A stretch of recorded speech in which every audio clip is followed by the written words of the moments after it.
flip this thing over. Wow.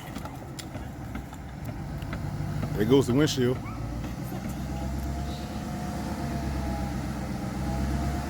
This ain't my bad.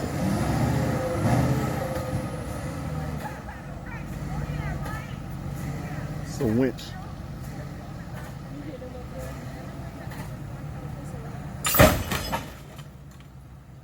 That's about 4,000 pounds. The winch is the system they use to pull. It's a pulley.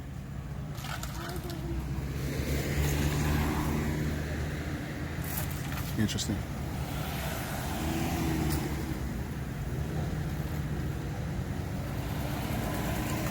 Well, now we knew how they're going to flip it over. Well, all right. Greetings, and good evening, good day, good morning, wherever you are in this part of the glorious world. Today I want to hit a little story time that I think is a very interesting topic to discuss, if I will. I've sat on this story for years, actually. I'd never really got the chance to break out any footage or tell the story. So I thought this would be the most opportune time to do so, judging from the fact that so much is going on in the world. But I wanted to give everyone an opportunity to understand what you're seeing here and what you're listening to. It's one of those things. So I want to say this was about going on like 6 years ago or so, right? And some of the wildest stuff happened. And I was in my kitchen early that morning preparing breakfast. Had it been about 7:30 in the morning, I was up actually on some conference calls, making some good breakfast, going through some of the things and, catching up on my reading and studying and things like that I typically start my morning off with. And I have a habit of wearing my headphones when I'm at home. I wear them all the time when I'm listening to music or podcasts or something like that. And my attention is always diverted to what I'm listening to, but I'm also watching and, paying attention to things, because you still have to be able to hear. So I turn the ANC off where I can hear what's in the background. And then sometimes you can still hear certain things outside of the headphones, or you have noise cancellation and it basically just closes everything off. You can't hear nothing. So if you're in your house with ANC on, I advise that you turn them off. Reason was because I had my ANC on that day and I couldn't hear anything but what was coming through those headphones. And all of a sudden, my son comes up to me and tapped me on the shoulder, and I turn around and I'm like, the look on his face was just, it's like he's seen a stretch bicycle with a bunch of butt-naked nuns riding down the road in unison all together. It was a wild look on his face. I'd never seen anything like it. And he's like, so I took my headphones off. He's like, "Oh, you gotta come outside. Did you hear that?" I'm like, "No, hear what?" He's like, "It was a big crash. It's a big crash outside." I'm like, "What are you talking about, man?" Because his bedroom's in the front of the house. His bedroom was in the front of the house at the time, way in the front. So he heard everything that's closer to the street. And obviously the kitchen's in the back. And I'm way in the back of the house. I didn't hear anything. I'm doing my thing and I didn't, no big deal, right? So I run in and, throw on some sweatpants and my, my sweatshirts or whatever have you, hoodie. And I go outside, I venture outside, and then I'm looking and I'm like, oh my God, you see the sight right here that I'm looking at. This vehicle was overturned right in front of my house on the drag right here, right in front of my house. It was turned over. Couldn't believe what I was looking at. So as I began to try to make sense of all this chaos that I was witnessing, I'm looking at broken glass.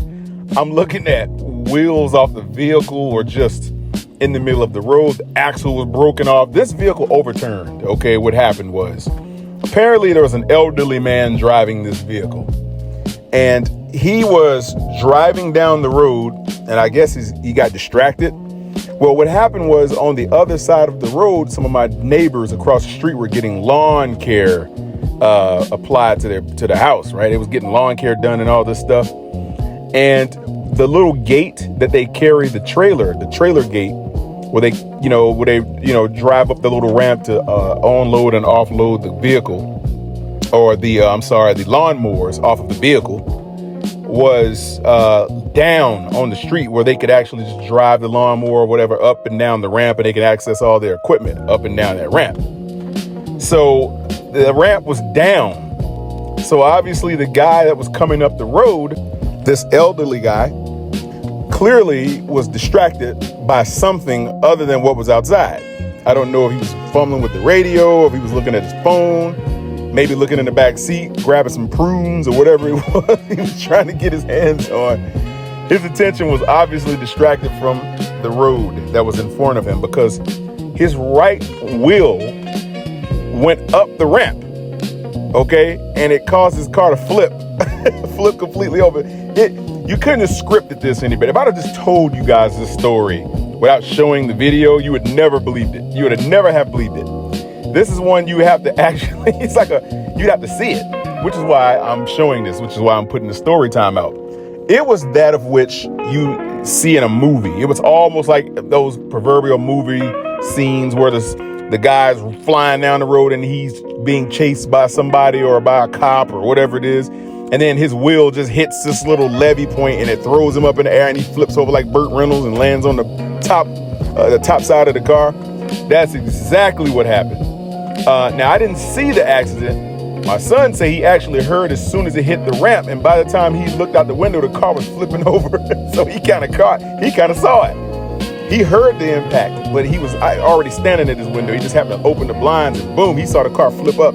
I was like, dang. So by the time I got out of there, I went outside and I heard something in the inside of the car kicking and going, ooh,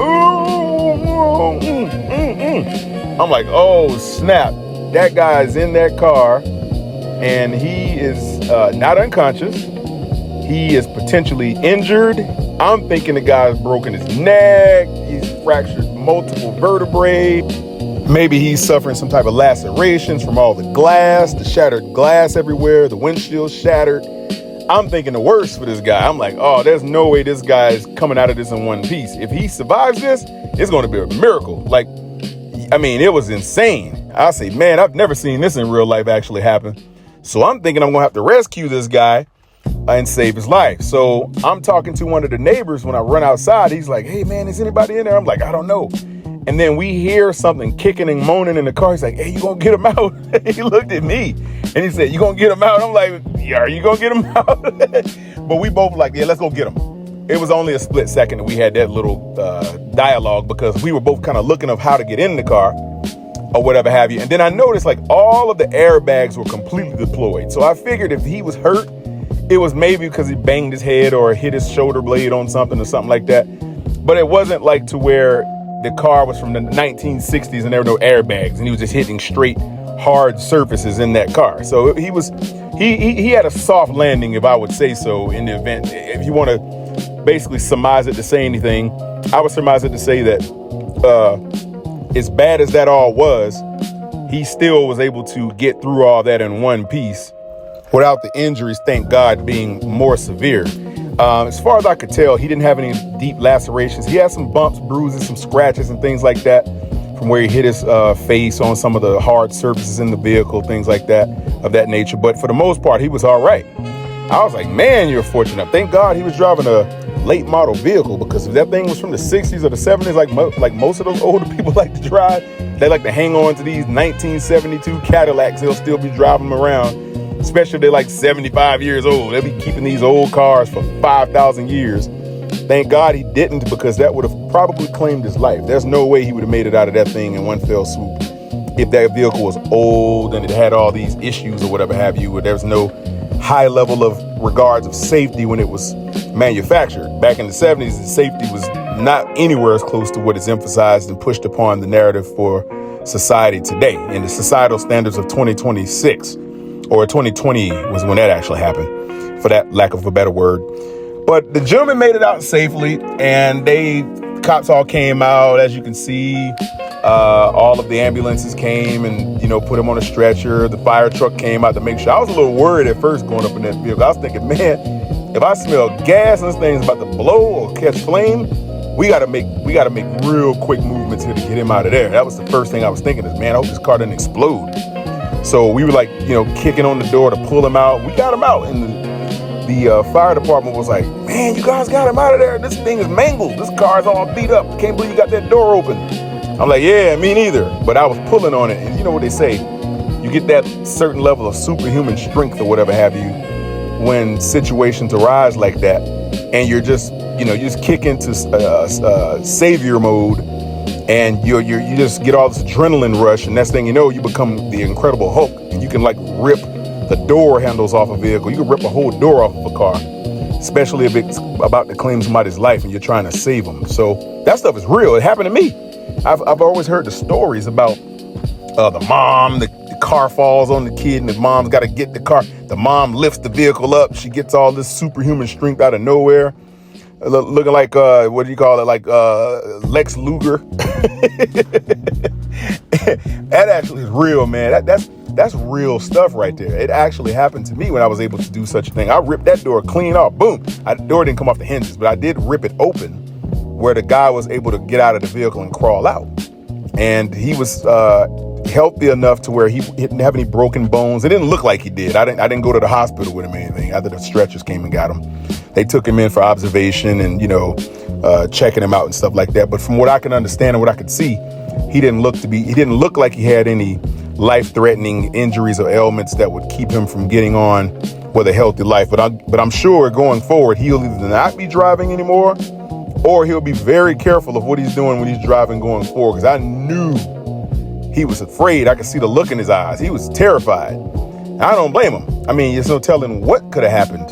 Something like that occurred and you just, are thrown throughout the vehicle like a rag doll, and all of a sudden you live to tell about it. Most people don't survive stuff like that. And I'm sure going forward, he'll have a story to tell. And I'm just taking it upon myself to tell some of it. I'm sure he has multiple other occurrences and accounts of what occurred inside that vehicle.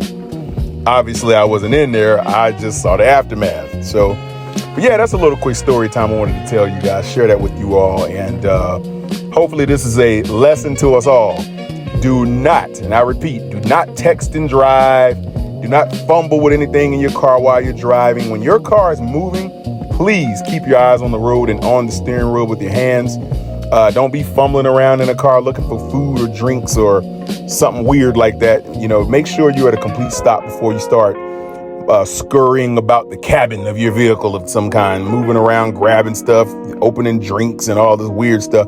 Do that stuff when you can have both hands off the wheel, when your car is safely at a stop and your vehicle is either in park or your foot firmly on the brake. Don't be out there getting distracted in the middle of a residential neighborhoods when kids can run out in the middle of the street or, stuff like that. And then you have a way more unfortunate circumstance that can occur that can cost somebody, either yourself, lives. Okay.